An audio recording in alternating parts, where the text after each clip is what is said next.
Good morning friends, welcome to our YouTube channel Successera. मैं प्रियंका शिक्षक नियोजन की जितनी भी अपडेट होती है सबसे पहले मैं आप लोग के लिए लेकर आती हूँ। एक अपडेट आई है, देखिए क्या है इसमें। डीएलएड अभ्यर्थियों से जुड़े 2 मामले में हाई कोर्ट ने शिक्षा विभाग से मांगा है जवाब, तभी से नियोजन प्रक्रिया है बंद। जी हाँ दोस्तों, ये नियोजन पिछले 2019 अगस्त से स्टार्ट हुई थी, जो अभी आकर 15 जून से 14 जुलाई तक आवेदन के बाद ये रुकी हुई है। क्यों रुकी हुई है भली भांति लोग जान रहे हैं, लेकिन फिर भी कुछ ऐसे अपडेट होते हैं जो लोग नहीं जानते। उसके लिए मैं सबसे पहले कोशिश करती हूँ कि आप लोग के लिए अपडेट लेकर आऊँ। अगर आपने अभी तक इस चैनल को सब्सक्राइब नहीं किया है तो please subscribe the channel, press the bell icon, get latest notification. राज्य के 71,000 प्रारंभिक स्कूलों में 90,763 शिक्षकों की बहाली का मामला लगातार उलझता जा रहा है। बहाली की प्रक्रिया जल्द शुरू कराने के लिए अब रेगुलर डीएलएड अभ्यर्थी कोर्ट जाएंगे। लगभग 2 लाख ऐसे अभ्यर्थियों का तर्क है कि बहाली प्रक्रिया रुकने से उन्हें नुकसान हो रहा है। कई साल बाद बहाली प्रक्रिया शुरू होने की उम्मीद जागी, पर लगता है यह भी चुनाव आचार संहिता की भेंट चढ़ जाएगी। हाई कोर्ट ने शिक्षा विभाग से कक्षा 1 से 5 के लिए डीएलएड उत्तीर्ण अभ्यर्थियों को प्राथमिकता देने के सवाल उठाते हुए जवाब मांगा है। साथ ही दिसंबर में सीटेट उत्तीर्ण को मौका नहीं देने पर भी जवाब मांगा है। शिक्षा विभाग ने कोर्ट के इस आदेश के बाद नियोजन प्रक्रिया को रोक दी है। प्रारंभिक शिक्षा निदेशक डॉक्टर रंजीत कुमार सिंह ने कहा था कि सोमवार को बताए कि 1 सप्ताह के अंदर दोनों ही मामले पर कोर्ट में पक्ष रखा जाएगा, लेकिन वो शायद समय अभी नहीं आया है। 15 जून से 14 जुलाई तक के लिए आवेदन लिए गए थे, जो जुलाई में सीटेट उत्तीर्ण हुए थे, लेकिन दिसंबर में सीटेट उत्तीर्ण को भी मौका देने के पक्ष में विभाग नहीं है। विभाग का तर्क है कि नियोजन प्रक्रिया जुलाई 2019 से शुरू हुई थी, ऐसे में दिसंबर 2019 के सीटेट उत्तीर्ण अभ्यर्थियों को मौका कैसे दिया जा सकता है।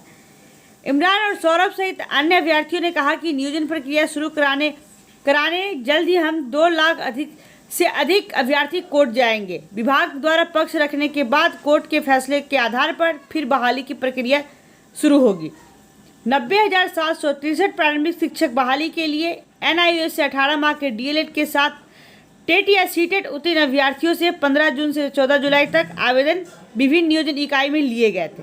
ठीक है, और उसके बाद जो नेक्स्ट हमारा वो काम था, जो कि 18 जुलाई तक मेधा सूची को तैयार करना था, 21 जुलाई तक मेधा सूची का नियोजन इकाई द्वारा अनुमोदन करना था, उसके बाद 23 जुलाई तक मेधा सूची का प्रकाशन करना था। मेधा सूची पर आपत्ति जताने के लिए 24 जुलाई से 7 अगस्त का समय था। उसके बाद क्या आपत्तियों का निवारण करना था 10 अगस्त तक। ये सारी चीज़ प्री प्लानिंग थी पहले से। और उसके बाद क्या है, 13 से 22 अगस्त तक मेधा सूची का सार्वजनिकरण करना था, और उसके बाद 28 अगस्त को काउंसलिंग व चयन सूची का निर्माण, और 31 अगस्त तक क्या है, कार्यान्वित नियोजन अभ्यर्थियों को नियोजन का पत्र देना। ये चीज़ क्या था, पहले से प्री प्लान था, लेकिन इसे बीच में रोक दिया गया सिर्फ 2 केस के कारण कि 1 to 5 में डीएलएड को प्राथमिकता दी गई है, इसलिए बीएड वालों ने केस कर दिया, और दिसंबर सीटेट पास अभ्यर्थियों को इसमें मौका नहीं दिया गया, इसलिए उन्होंने केस किया। देखिए प्रारंभिक स्कूलों में रिक्तियाँ कितनी है सो देखिए। दरभंगा में सबसे अधिक रिक्तियाँ हैं, यानी 8244। शिवहर में सबसे कम 337 पद, मुजफ्फरपुर में 4806, गया में है आपका 2502, पटना में 2272 और भागलपुर में 2012 रिक्तियाँ। कक्षा 5 तक की सभी कक्षाओं के लिए समान विषय में लगभग 46,870 रिक्त है, और उर्दू शिक्षक के लिए 14,662, बांग्ला के लिए 135, कक्षा 6 से 8 तक के लिए गणित और विज्ञान में लगभग 6,919 है, हिंदी में 5,734, संस्कृत में 4,499, अंग्रेजी में 3,687, उर्दू में क्या है 2,739, और सामाजिक विज्ञान में 2,536 शिक्षकों की नियुक्ति होनी है। 6 to 8 में स्पेशल टीचर हो जाते हैं तो उनकी नियुक्ति है। अब देखिए हमारी गवर्नमेंट कब काउंटर फाइल करेगी, और इसका जवाब हमें चाहिए हमारी सरकार से, क्योंकि अब हम लोग की इम्तिहान की घड़ियाँ हो रही है ख़त्म।